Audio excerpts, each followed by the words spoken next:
Okay mga Lods, welcome back to another content. And for this video, pag-uusapan po natin yung post ni Sir Jack. Ang low-key, actually hindi na nga low-key yan eh. Full-fledged DDS vlogger. Congratulations Sir Jack!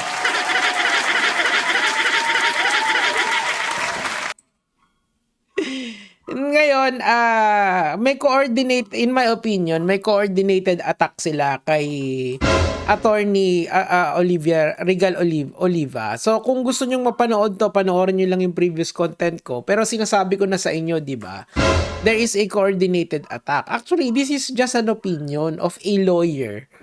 Or wag na nga lawyer, a citizen eh. So why are you guys piling up on her, di ba? It doesn't make any fucking sense. Kung titignan mo, in the perspective of freedom of speech and expression, entitlement natin na magbigay ng opinion, especially on matters of public interest. So why the heck na ikaw, Tio Moreno, isa, Joey De Vibre, dalawa, Banat Bay, tatlo, and then Sas pang-apat, and then ngayon, si Sir Jack ngayon is trying to attack Attorney Regal, di ba? It doesn't make any logical sense unless ganito kasi.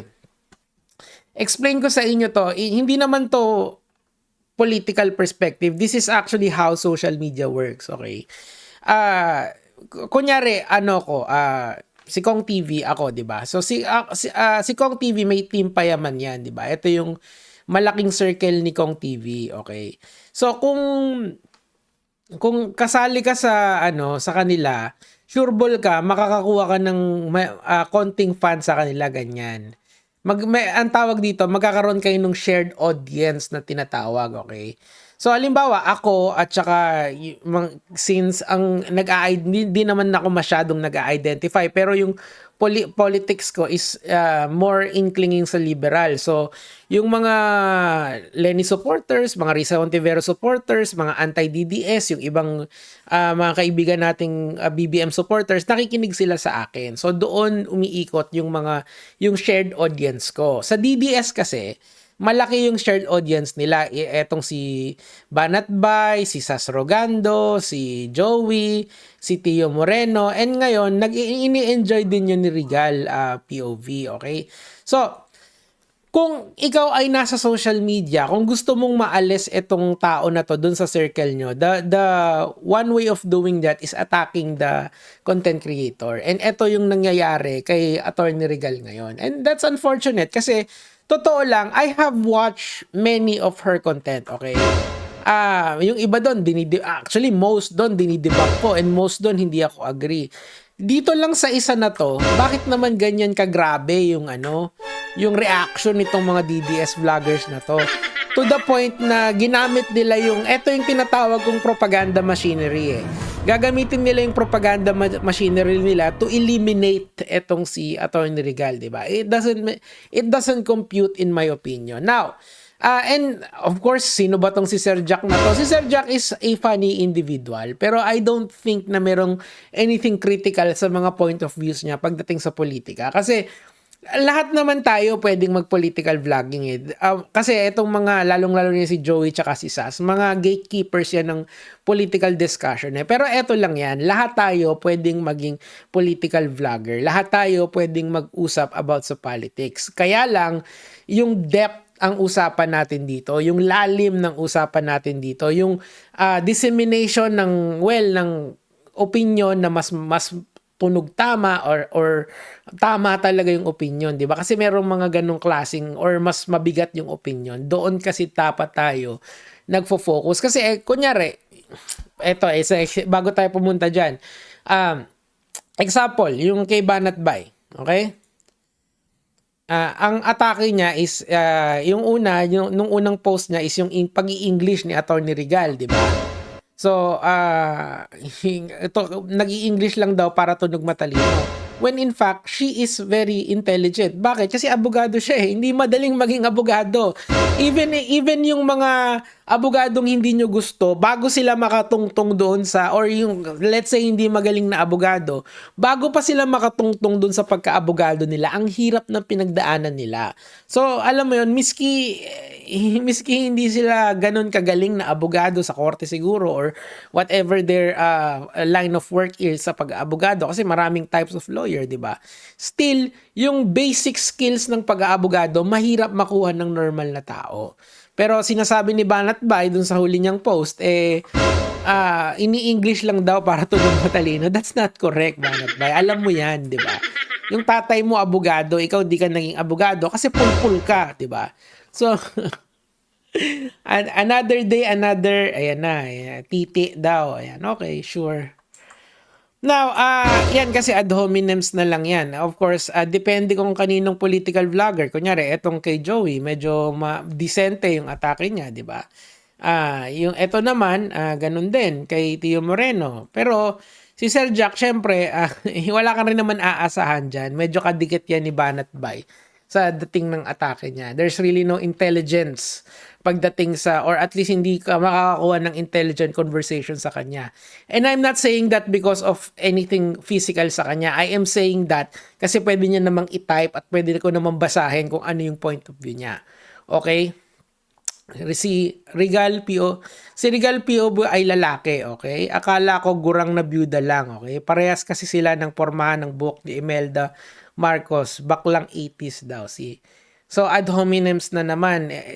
It has nothing to do with yung argument ni Attorney Regal. Dapat kasi mag-focus tayo doon sa argumento ng tao. Yung argumento ng tao was about the ICC and her supporting it. Di doon tayo mag-focus. So bakit natin linalagyan ng ad hominems na ganyan, di ba? Hindi nga about sa physical features ni Duterte yung pinag-usapan, di ba? Hindi Pero look, iba-ibang DDS vlogger, aatakihin lang, may maatake, tapos ayan na. Kasi nga, tinatanggal nila yung shared audience ng mga DDS kay Attorney Regal, di ba? Gets nyo? Tinatanggalan nila ng credibility through this coordinated attack. I told you many times, hindi nila kailangan ng exact talking points, pero may coordination sila na nangyayari. This is one of it, di ba? See? I'm telling the truth. The whole truth and nothing but the truth. Bakit naman niya biglang aatakihin si Attorney Regal? Hindi naman niya nanonood ng mga ganong klaseng content, di ba? O biglaan na lang saan nang galing yan? See? Ngayon, basahin natin yung mga komento. Kasi, di ba akala ko nanay na may 7 anak sa 4 na lalaki. See? Hindi na maganda yan, Sir Jack, di ba? Magaling mga narrative niya, kumbaga sa flip top, bars over bars. Ito, medyo may laban pa. Idol ko pa rin si Regal POV kahit na nalaman kong bakla pala siya. Importante magaling siya. Sana gamitin niya sa tama yung talino at manindigan sa katotohanan. Ano ba yung tama para sa'yo, Sir Jack? Hindi mo kasi kinwalify kung ano yung tama, ano yung mali. Ang sinasabi mo ba, by implication, okay? By implication, kaso wala na, nasabi mo na yung mga masasakit na salita, di ba? And yung mga followers, idol daw niya si Imelda Marcos, sabi ni Kuya, 'di ba? Sineshade na nila si Attorney Regal.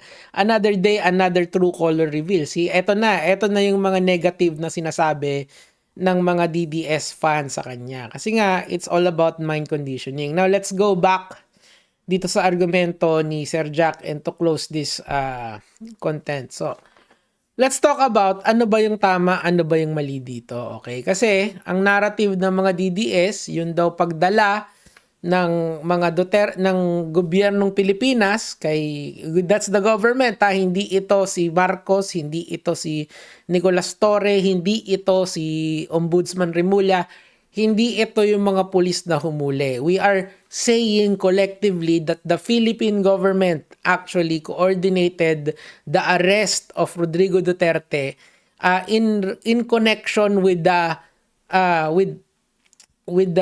ano ba to? Ano ba yung international police, yung the international police kasi may may read something si Duterte, putik nawawala ako. May 'di ba meron siya noon kaya tinulungan nila yung ICC. 'Di ba yung Interpol, 'di ba? Meron silang red warning ba 'yun? Red signals, meron siyang ganon. So wanted siya ng Interpol. Yung wanted na 'yun pinasa sa Interpol, tapos ang Interpol nakipag-coordinate sa Pilipinas. So hindi ICC ang nakipag-coordinate sa Pilipinas, it was the Interpol. Okay, so everything on paper, kung doon mo titignan sa perspective na yun, is correct. And even